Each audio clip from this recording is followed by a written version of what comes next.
Welcome back, students, to one more session of your grade 11 CBSE syllabus. So till now, all these days I've been doing thermodynamics, isn't it? Chemical thermodynamics. So 99.9% of the syllabus I've completed. I try to pick up numericals from Bahadur chemistry. I try to pick up numericals from different types. I also did certain numericals based on JEE advanced questions also, because Gibbs free energy, that concept is a compulsory concept in JEE advanced exam, right? So with so many videos uploaded, I've kept it in the playlist. Please check the playlist, right? All will be covered in that. Thumbnails for different concepts are also given clearly. Now after that chapter, we'll go to a lighter chapter, that is classification of elements and periodicity and properties. So most of the students or most of the schools, I think, would have completed the first chapter, then gone to the second chapter. You'll be getting this chapter in the unit test also. So most important thing which I'm going to tell you is, whenever I do a chapter, you very well know I'll try to write the index. Done. Second important thing, the speciality of this particular chapter is, whichever concept I do in this chapter, everything will be from J.D. Lee only. That's the father of inorganic chemistry. I'll be dealing every topic of this particular chapter that will be there in combination of J.D. Lee. All the concepts, I'll be going to the core of the concepts. All these trends, I'll be doing it. So let's see the chapter. What do we have in this chapter, and to what extent I'm going to take you. The journey will be there. Till now I've completed 5 chapters in grade 11, 9 more chapters to go. With every chapter I do, there will be some speciality in the chapter, remember that. So the first thing, in periodicity and properties, that is classification of elements and periodicity and property. The topic which we are going to learn is, why do we classify elements? Why should we classify?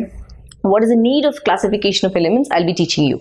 Next important thing, Doberanus triads and Newland octaves. Yes, so this Doberanus triads and Newland octaves, first importantly, you need to learn the definition. You need to pick up the example also. I'll be teaching both what actually is Doberanus triads and Newland octaves. From there, I'll be taking into a concept called modern periodic table. So in modern periodic table, we'll be learning what has Mendeleev given, what is Mendeleev postulates, as well as his whatever assumptions. We will also see what are the limitations. Why did Mendeleev periodic law fail? Then comes after Mendeleev, Moseley's periodic law. The Moseley's periodic table is a modern periodic table, where I'll be teaching you on what is a periodicity and what does it depend upon. From there, I'll be gradually taking into after taking Moseley's periodic table, I'll be showing you the whole periodic table, where I'll be teaching you what is S block, P block, D block, F block, and all the things I'll be clearly bifurcating. Done. After that, I'll be teaching you the nomenclature of elements if the atomic number greater than 100, where we'll be taking it as UUN, UUB, like that. I'll be teaching that nomenclature. From there, I'll be teaching you electronic configuration of elements based on the AFPO principle. Done. After we learn the electronic configuration, next concept is trends. This is where your inorganic chemistry starts. In the trends, we have to study the trends in atomic radii. As I said, I'll be using J.D. Lee book. Almost 4 to 5 books will be clubbed together this time. All are very important. I'll be picking up the father of, if I had to say, the creamy layer books, very important books which will cover all the concepts. So every video you watch will have quality in that. Every video you watch will have information in that. Done.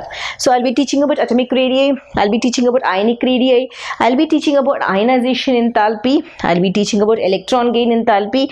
I'll be teaching about electronegativity also, right? So students, keep watching and keep updated. Any day if I find you not watching, I will not be uploading the videos, because I am doing it for your sake. You should also be connected with me.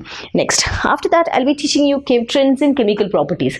After teaching trends in chemical properties, I'll be going into a topic called trends in chemical reactivity. Okay, with that the chapter will be over. But don't feel, oh ma'am, simple chapter. It is a simple chapter, no numericals in this, but the concepts which you are going to learn, how to justify a question, how to reason in the question, I'll be showing you in that way only.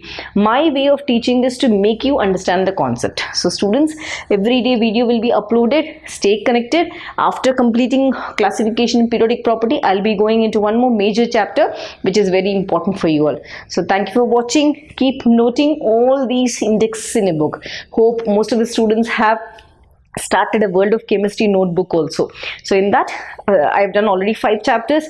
Keep noting it from the videos, and this comes the 6th chapter. So let me meet you again tomorrow with the next video with the first topic step by step. Thank you for watching.